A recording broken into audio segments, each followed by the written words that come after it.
Ghosts in Us contains serious and sometimes disturbing events and is not suitable for all audiences. Viewer discretion is advised. It had the crying boy painting. Her imaginary friend as a kid was a demon. I looked that thing in its eyes and it changed me forever. I absolutely believe it was like a demonic presence. Hello, everybody, and welcome back to the Ghosts in Us podcast. I'm Blaine. And I am that's Taylor. Taylor. We finish each other's Sandwiches. Yeah. Yeah. All right. So today we're actually going to be covering a topic I want to talk about. Taylor, do you know what I'm talking about today? No. No, you don't remember? Okay, that's fine. Cool. Yeah, go ahead. Oh no, I'm just going to get right into it. If we're ready, we're good. I could just Go ahead. Right. I'm gonna try not to laugh so much because I'm getting over being sick. All right, so Taylor, welcome to what might be the most famous yet confusing cases of exorcism that we will be bringing to you on this podcast. It's real famous. Yeah. Today, I'm going to be bringing you the infamous exorcism of Anna Ecklund. And now I know what you might be thinking. Blaine, isn't that like a really bad, like British-made movie about a housewife who was once a mild churchgoer, then became prone to bouts of violent rage with anger towards religious imagery? And I'd say, no. But Blaine, what about the priest that teams up with the Vatican investigator to evaluate the case, only to realize that she's being possessed by a malevolent entity, that they take her to a nearby convent and perform an exorcism where all hell breaks loose and battle between good and evil begins? No! Breathe. We're not talking about this shit. Take a deep breath and then continue. You look like you were losing your air. No, I'm talking about the one where the American woman whose alleged demonic possession and exorcism lasted several decades. This exorcism was an extensive one, to say the least, lasting from August 18th to December 23rd, 1928 in Erling, Iowa. So, how many decades? her life. Like from when she was 14. I'll get into it. Okay. Sorry. All right. So her possession is said to have started when she was just 14. See, like I said, I was just about to get into it. And it lasted until her final exorcism executed by Father Theophilus Reisinger at the age of 46. Ooh. Cat likes your leg. See. Now, this case, Taylor, is so prolific, and it's still considered by theology and paranormal scholars to be one of the most documented cases of exorcism in the 20th century, and it's included in a 1936 issue of Time magazine. Did you know that? You didn't know that. No, I know nothing. I'm blowing your mind right now. I know nothing about any of this. All right, so let's dive into a little backstory. Emma Schmidt was born in Milwaukee, Wisconsin on March 23rd, 1882, and raised in a Catholic household in Marathon, Wisconsin. Now, already with that first sentence, Taylor, we're hitting a bit of a controversy. All right. All right.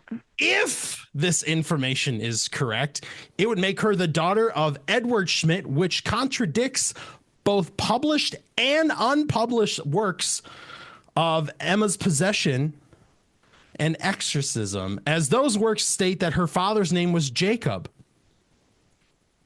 Maybe it's a middle name? Well, the name of Emma Schmidt, according to Ancestry.com, would then be Hulda Emma Schmidt, born July 3rd, 1882 in Thurgau, Switzerland, to Jacob and Anna Schmidt, who then emigrated to Wisconsin in 1884. This Emma Schmidt was one of 9 children and died June 23rd, 1964 in Milwaukee. Okay. So we're already hitting contradictions in our timeline. Which is really confusing because you said this is like one of the most Prolific cases of exorcism. Like this is, I think, what the movie The Exorcist. No, The Exorcist was based off a boy. Never mind. I'm pretty sure. this is the most documented, yet there's contradictions. Yes. Yes. All right, carry on. I'm Love how weird it intrigued. is, don't you? According to birth records, Schmidt's parents were German immigrants. There are also contradictions that she was even raised in Marathon, Wisconsin. The unpublished Buncy manuscript states Reisinger exorcised Schmidt in Milwaukee, Wisconsin, and the Buncy manuscript states that Emma Schmidt, known as Mary X, met Reisinger in New York when Emma Schmidt was 16, around 1898. An article in the Des Moines Register from September 23rd, 1928 stated relatives living near here are thought to have prevailed upon the Reverend Joseph Steiger, pastor of St. Joseph's Church, to bring the woman to Erling from an eastern city for the ritual, which suggests Emma Schmidt was from the U.S. East Coast and not Wisconsin. She reportedly began exhibiting signs of possession during her adolescence, demonstrating revulsion of holy objects, disturbed thoughts, and the inability to enter churches. Ecklund also began to take part in unspeakable sexual acts. According to an account published in 1935, the believed source of Ecklund's possession was her Aunt Mina, a reputed local witch who placed spells on herbs and food that she prepared. Mina was purportedly also a lover of Ecklund's father. In June 18th, 1912, Ecklund underwent an exorcism by Father Theophilus Reisinger, a Capuchin priest originally from Bavaria, Germany, entrusted by Bishop Thomas Dunn of Des Moines, Iowa. Reisinger had been a monk at the community of St. Anthony's in Marathon, Wisconsin. Still following? I think so. Still following? Okay. In the summer of 1928, Reisinger was again consulted to perform a second exorcism on Ecklund. Father Joseph Steiger of Erling, Iowa, a friend of Reisinger, suggested that the exorcism be undertaken at a convent owned by the Franciscan sisters in Erling. Ecklund was taken to the convent on August 17th, 1928, and reportedly exhibited numerous symptoms, including falling into fits of rage over food that had been sprinkled with holy water and hissing like a cat. Excuse me, I need a drink of water. I hope that water's holy. It's tap. So, did she know that, like, the food was doused with holy water and all that? Probably not. Okay, because, like, there's, like, I mean, you hear, like, people, like, Sorry, trying to I'm fake really it. reading this off my computer, by the way. Like, I'm pulling a U. Thanks. I have it all here, but I'm reading it, so I have to, like, side-eye it. No, that's fine. So, like, yeah, so you don't think she knew? Probably not. Okay. I don't think they were in a position to tell her that it was blessed. I could be wrong, though. I don't know. I wasn't there. Where did I say? Hissing like a cat. With the help of the Franciscan sisters of the convent, the exorcism began on August 18th. The exorcism was reportedly violent, with Ecklund levitating, howling, and hanging from the frame of the doorway. The first session lasted until August 26th. A second session occurred between September 13th and September 20th, followed by a final 8-day session that lasted from December 15th to December 23rd, 1928. I have a question. I might have an answer. Since you've been doing a little more research on, like, possession and exorcism type stuff, when you say 8 days straight, do you think they, like, do it in shifts, or do they stop, sleep, come back? You know, I don't know.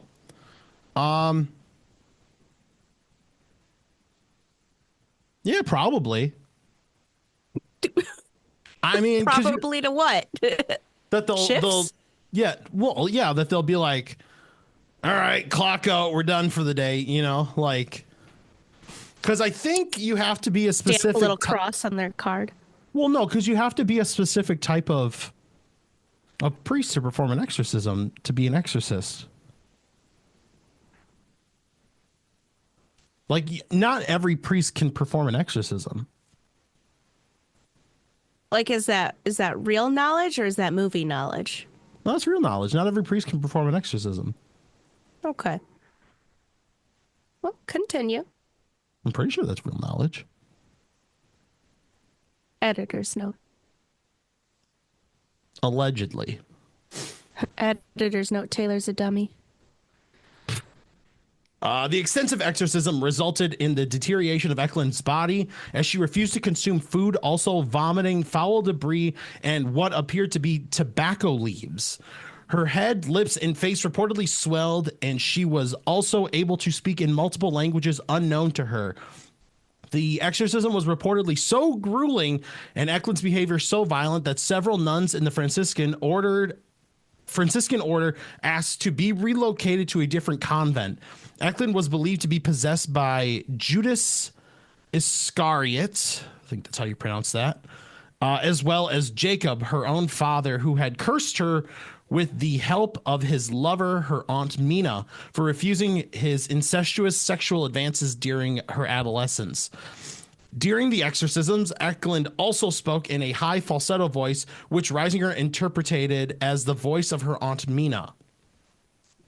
On December 23rd, the final day of the exorcism, Father Reisinger commanded the demons in the name of the Father, the Son, and the Holy Spirit through the intercession of the Blessed Virgin Mary to depart to hell. Ecklund then collapsed on her bed and began to shriek Beelzebub, Judas, Jacob, Mina, followed by hell, hell, hell. She opened her eyes and then spoke in her own voice, saying, "My Jesus, mercy, praise be Jesus Christ." Reisinger's exorcism was reportedly successful, and Ecklund only exhibited milder yet and quite manageable possessions after it. Her true identity was kept protected from the public in written accounts. So wait a minute. It was labeled So, successful? No. What was that? It was claimed successful even though she's still It had having mild possessions at the end of her life, yeah. That's like saying someone has pneumonia and then at the end of it it's just like a cold and they're like, "You're fine now. It's just your a little pneumonia is after." cured, but yeah, you're gonna live with the cold for the rest of your life. Yes. Stupid. Anna Ecklund, Emma Schmidt, died on July 23rd, 1941 at the age of 59. Or if it's Hulda Emma Schmidt, like I was saying earlier, on June 23rd, 1964 at the age of 81. No one knows who this woman is. There are contradictions. I was going to say, so is she really a real person? But you did say, like, there's a thing in the Times. And Ancestry.com. Well, I meant, now, like, Taylor, her I know what you're possession. thinking. All right? I know what you're thinking. In your head, you're probably saying, how did she get the pseudonym Anna Ecklund? Right? I bet that's just eating away at your brain. No, it is. Man, like, damn, how does an Emma Schmidt go to Anna Ecklund? And I'm going to tell you. Carl Vogel, a theologian, wrote an account of the possession in German titled "Begone, Satan" in 1935. One of the most famous sources of information for this case, and he just happened to use the pseudonym Anna Ecklund and then it was used in Time magazine. There's your answer. That's that. I'm really glad it was eating thanks. away at your brain because I knew it. I knew it would eat away.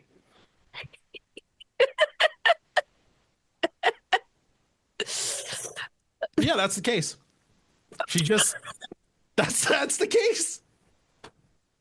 That was it. That's literally the whole case. She was possessed, got an exorcism throughout 30 years of her life, and then on the last one she just went, "All right, we're good here," and then just like suffered from mild possessions at the end of it. And no one knows when she died because we don't know which one she is. It blows my mind that they're like, "Oh, he was successful," but she just gets a little bit of like residual possession. for the rest of her life. Yeah. That's the whole case. That's the entirety of it. What are your thoughts, Taylor? This is a well documented like thing, but like what? Okay, wait a second. When was the last exorcism? Before they're like, oh, it's just mild. Her last one was 1928. And then when she died, supposedly, of both ladies. If she is the first one, July 23rd, 1941, at the age of 59, or if it's that Hulda Emma Schmidt, it's June 23rd, 1964, at the age of 81. So like 20 plus years of her life is just mild possession. Yep. I wonder what that would look like. I'm more concerned at the fact, like, okay, so like she wasn't eating and yet she was still vomiting up like this bile in her stomach. And tobacco leaves, like we're just gonna skip over that. Like she's straight up vomiting what looks like tobacco leaves and like this, I think it was like this green fucking gross shit that's just like in her stomach, and she's not eating. Like she was like I read somewhere that she was just like super like malnutritioned because she just refused to eat. Like she was almost like I think they described her as like skin and bone. Makes sense. Like the skeptic part of me, because I want to be a skeptic when it comes to possession, just Absolutely. because it's really hard to believe sometimes. Like, what if she was just really sick with something and then like her body finally like kicked in and it took a long time to get over, but there is still like aftermath after getting over it. Mm-hmm. And then like, I don't know, like some of this stuff could be like mental illness or like an aneurysm. Some people live. My grandpa had an aneurysm and he became a completely different person. Grandpa got possessed, Taylor. I don't know what to tell you. He went from being a really nice guy that volunteered for like the like fire station and all that to an asshole, like a perverted asshole. I think your grandpa was possessed. I don't know what to tell you. I don't make the rules. All right, so people who survive aneurysms, that just means you're possessed. You're being very disingenuous, Taylor, and that's not cool. You're being mean. You're being mean-spirited. You're gonna get canceled now. Canceled. All right. You're done. All right. Ghosting us is just Blaine now. Get fucked. I'll take my equipment back. I'll buy it off you. Well, What was that? Whoa. the price that I'll set for you. I'll pay you price that we paid. So, on the topic of possession, like we should have like, I feel like that's a thing that we should have done an episode on, or should do an episode on. What is like the most recent like exorcism? Because I don't think that happens much anymore, right? After the movie came out, the first Exorcist, like I think a shit ton of people were trying to get exorcisms. Let's look it up. Or are we talking about like the one back from like I don't remember The when 80s? The Exorcist came out? Yeah, Yeah, that's what I'm talking yeah. about. I know a lot of people were trying to say they were possessed for sure. Here, according to this quick Google search, in California in 2021, a 3-year-old girl, I'm not going to say her name, died after an alleged exorcism-like ritual in her backyard church in San Jose. The girl's mother told investigators that she believed that she was possessed by a demon. The coroner ruled that her cause of death was a combination of mechanical asphyxia and smothering. Oh, that poor And 3-year-old. in 2021, in Italy, a 26-year-old woman underwent a 9-hour exorcism at the St. Mary of Mount Barico Church. The woman's mother believed her daughter was suffering from demonic influence, and that's as far as it goes for the quick You Google. know, why is it easier to believe demonic possession and exorcisms when it's a different country? I don't know. I think it feels more real if it's coming from Italy because that's where the Vatican is. True. It's And like there's the way most more like deep roots of religion. more Catholic roots. Yeah. That's the deepest Catholic root you can get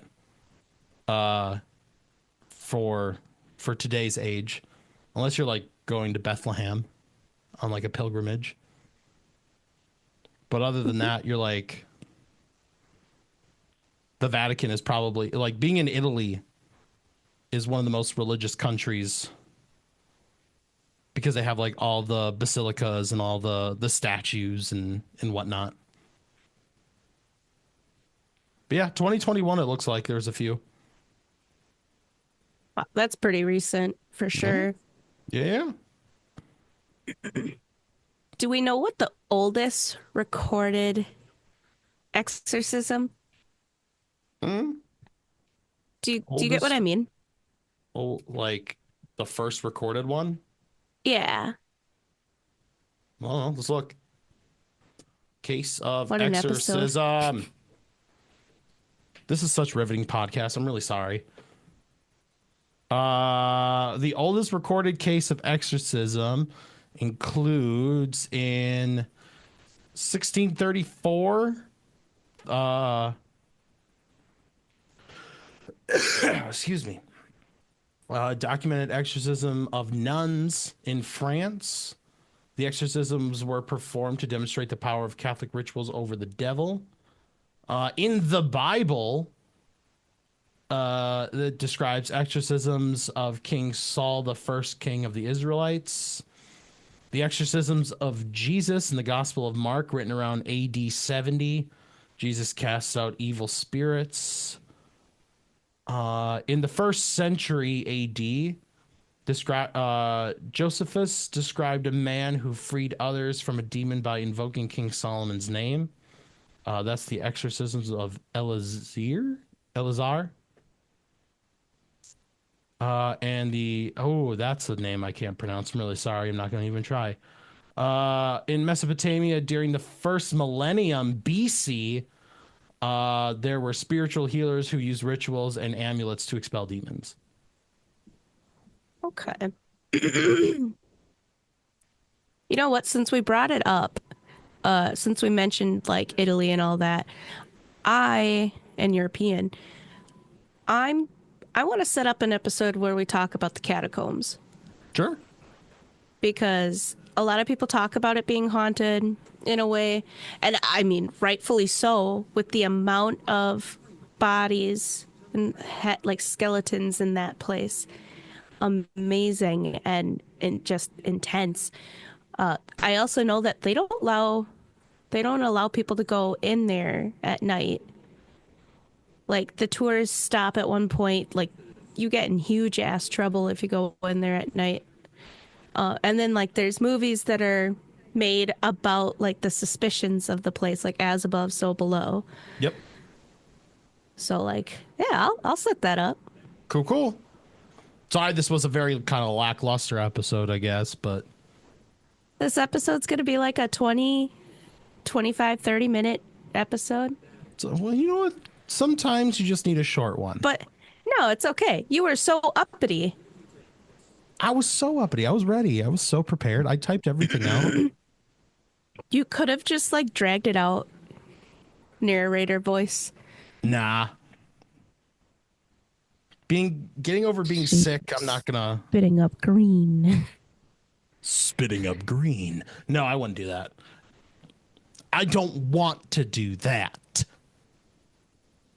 But I really wanted to talk about this case because it's a really bad movie, and B, it has its ties to Wisconsin, and being from this state, I like looking at and hearing about different types of stuff. So I thought it was really cool. To anyone who's listening to this, watching this, whatever, if you have any like ideas or like scary stuff or dark stuff of Wisconsin that you want to hear us talk about, please share it, because Comment down below. Sometimes it's a little hard to like find something that will grab your brain and then actually make you want to look it up and try to talk about it. Comment down below. There's some things, but it's like, I want to know what people want to hear. Yeah, me too. So I hope people listen. I hope you're all listening. Well, Taylor, if that's all I got. So, I mean, if we wrap it up now, we wrap it up now. It's a quick, breezy 15, 20-minute episode. You know what? It's like a little bonus episode. Perfect. But it's a real mainline one. We're charging for this one. I'm kidding. Charging $0. Charging some love from your hearts. I'm charging Mike, my friend Mike Redmond, $48 for this podcast episode. You hear that, Mike? Hear that, Mike? You better. He'll know, because if I get a message then I'll know he's listened. He tells me he listens. He tells me he listens. So are we going to just start calling out people that say they listen? Sure. I know my mom listens. So, I mean, I know that for a fact. I've seen her turn it on as I was leaving, and I'm like, all right. Shuts it off the moment you close the door. Yeah, right. No, because I'll get a message later in the day. Oh my gosh, I can't believe you guys talked about that. I'll be like, my husband listens. Your what? I think my husband listens. Well, yeah, he gets a fucking live view of this. Jesse, Michael, you better leave a comment saying you listen. Yeah. Joe, Uncle Joe, you better leave a comment saying that you listen. Just leave a comment saying that you listened. Oh, my lights died. Darn. Bum, bum, bum. Got real dark in here. Spooky. I guess that means it's time to wrap it up. All right. But yeah, I really just wanted to talk about this case. That's all. So thank you guys so much for watching on your podcast catcher of choice. If you're watching this on YouTube, make sure you hit the like and subscribe button and leave a comment down below saying that you listened. I'm telling you, do it. It's fun. If you have a story and you want to be on the podcast, let us know. Email us at ghostinus@gmail.com. We are more than willing to set up a day where you can come on the show, tell us your story. Taylor's distracting me with all of her lights. Rar. Oh. Rar. Snap. All right. But yeah, email us at ghostinus@gmail.com if you have a story, or if you just want to tell us your story over there and you give us permission, we will tell it this way. Yeah, you can follow us at ghostinus everywhere on social media. And yeah, that's all. You know what? I have a question for. Okay, we're like, just comment. How about we start asking the people who do listen, if they listen to the end, a question? Like, what is your favorite piece of ghost hunting equipment? You don't have to be a paranormal investigator to have a favorite. If you watch our videos, or if you watch literally anyone else, Ghost Adventures, Ghost Hunters, literally anything, what is your favorite piece of equipment that you've seen people use? All right, sound off in the comments down below. All right. The next question, who's your favorite ghost hunters? Stamp! I just peeked in my microphone so bad. Yeah, thank you guys so much for watching. We'll see you in the next one.